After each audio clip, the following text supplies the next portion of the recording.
This YouTube tutorial is going to take you through what we call using styles in formatting.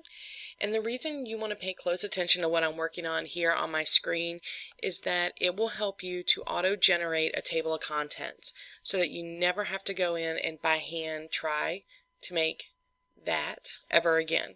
Word will do it for you once you set it up properly. The document that I have in front of me is actually the group paper template. So what you will see is this looks really familiar to you. What I want you to pay attention to are these boxes right here. When I have my cursor in just the regular text, the contents, notice that it's set to normal. But if I put my cursor here, it moves to heading 2, and here is heading 1.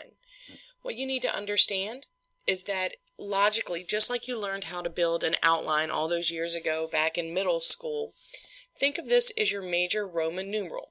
The word introduction, that title says everything in this section until you see another first heading is about the introduction to this content. Historical information is a heading 2. It's just a sub-bullet of introduction.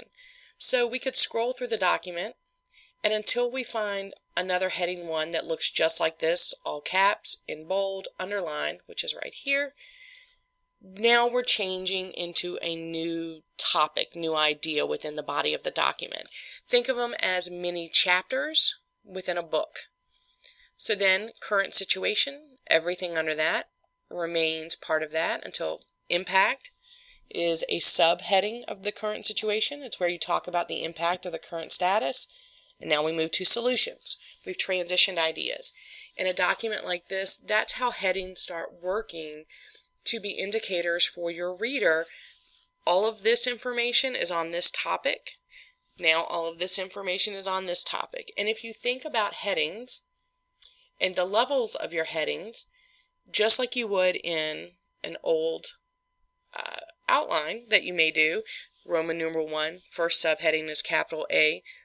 The second subheading would now be regular numeral 1, and then it would be a lowercase a. If you think about it in that structure, you can keep your heading straight in your head too. But what you want to pay attention to here is this. So I have already formatted everything. So I could literally change historical information to say background content. Now, it doesn't look exactly like my other headers yet, but remember that handy format painter? It doesn't just change the way things look, it also changes the format in the background, the style that's been applied. So I want background content to look like impact, so I'm going to highlight it, format paint it, and pay attention up here too. And now I'm going to come right up here, voila, and I've got that same heading. Now, because I've already set these up, let's say, for example, I wanted to put in a new subheading, start of the current climate. Well, I want it to look like it. I can't just simply go up here and click heading 2 because the way that these are auto-programmed, so what you'll see, Word has set them up, different color, different font. I want you to understand that when you choose these headings, you can then modify them, you can customize them. So I want it to look like this, which is Arial 12 in all capital letters in bold.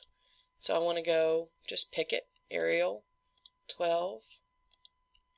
I want it in black, and it's in bold, and now I just want it in all caps.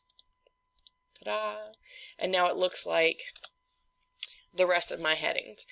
Keep in mind these are customizable as you go. Once you put them in, this is the format, the heading level, and then you can just highlight it and change the font, the size, all the little nifty, tricks to make it look different. But now what I have is an additional item into the body of the paper that's not here, and I've changed historical information. If I go here to this box, which I, as your teacher, have already provided in the template, and see, if I click on it, this box comes up, and I simply right-click in the box, and I choose Update Field, it will automatically pull in any of those new headers that I've just put in. Now sometimes what you'll find is that all of a sudden when you're doing this, a whole block of information will show up here. You'll have the following paragraph. This will show up in the table of contents. If that's the case, you want to come back into the body of the paper and highlight that section that's showing up in your table and make sure it's set to normal. And if it's not, that's typically what happens. Just use your Format Painter, come back in and change it up. And that will take care of that. If this box should come up, you don't want to just do page numbers. You want to update your entire table. So there you go. Now, another thing that you have to be concerned about in this paper is adding an Appendix B if you choose to put your contents of your visuals at the end of the paper, which typically people find to be easiest. Remember, you have to start by building a cover page just like Appendix A has, and it has to look like Appendix A. One of the tricks you can do is pull this up and find out how I have it set up. I'm going to keep it up just so you can watch as I do this. Once you've gone in and put your sources in, get to the end of your sources. Here, I'll do it at the end of my little figure title. And you don't want to just do a page break. That's not going to be enough, because notice this is in the middle of the page. It's formatted differently. What you really want to do is go to Page Layout, Breaks, and go to Section Break Next Page. That allows you to change the formatting on the page without screwing up how it looks on the page in front of it. So here we're going to do this. It's going to say Appendix B, Visuals. But I want it to look just like A. So I'm going to Format Paint, because that's the tool that we are now all in love with. And I'm going to come down here. There we go. But it's not in the center of the page. Now it's at least there, but don't sit there and use the return key and try to make it do that. No, you'll make yourself crazy. If you go to Page Layout and Page Setup, choose Layout here, Vertical Alignment is Center. Okay, boom. Now it's right and it's centered properly in the middle of the page. And notice this is not centered. It didn't automatically change the format above it. Just this cover page is centered, and that's because of that section break. But wait, I need to put my visuals on the next page. So I'm going to do the exact same thing. I'm going to add another break, a section break next page, so that I can go in and get rid of it in the middle. There we go. And I can go back and make my page layout at the top. And I can make it home here. Go back to the left and go Visuals, because I want to have that subheading like I did with Bibliography. Gonna make it look all pretty like that one. Come back. Voila. Now the formatting for this, look, it shows as your heading 2. Got to change it in my table of contents. So I'm going to go back to the top of the document. Update entire table. But for some reason, Appendix B, Bibliography, or Visuals didn't show up. So I need to go back down to the end, figure out what's going on here. Pay attention to the boxes. If I click here, it just says normal. That's the key. That's why it's not showing up. So I can do this. Arial 18 bold. Keep that in mind. I'm going to change this to a header 1. Now I'm going to customize the header to look the way I want it to. Arial, I think we said 18 bold, black, all caps. Okay. Everything should still be fine. Just that formatting needed to be straightened out. So now I'm going to take us back up here. And that should have solved the problem. And it did. Look at that.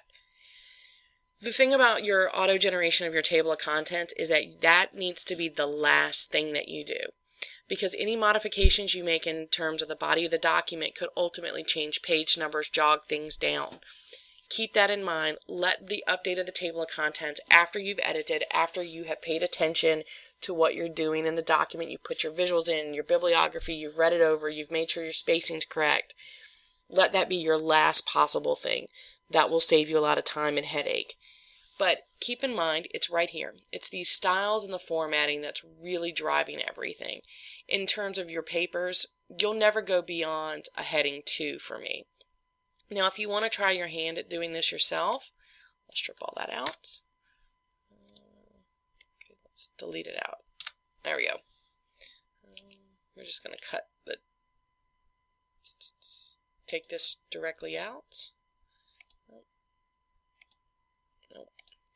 So we don't have this. Okay. So what we did is here we are on that page, and you can just go into references. Over here, it's kind of hard to see because it's cut off a little bit, but on that first tab on the left, it says table of contents and then table of contents.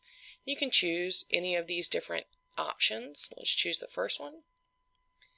And ta-da, it did exactly what I did for you. Take out the extra spaces. I don't want to say contents twice, so I'm going to modify it. But look, now I've got my first page is here. Underneath it, I don't want that. I just want a page break, and that's where a page break is perfectly acceptable. But now, of course, my numbers are going to change, so let's go in here. Update field, update entire table. Okay. Take that out. Ta-da! Tables of contents you will never ever have to do on your own again. I promise you, as long as you pay attention to these styles, you set them up the way you want them to look. Once you do the first 1 and 2, you can just continue to use your format painter for every other one as you go through, and you're done. Then you auto-generate that table of contents. It will make your life so much easier rather than trying to hand do it. I hope this one helped you in terms of formatting and styles and the table of contents, and also how to put that Appendix B cover page in.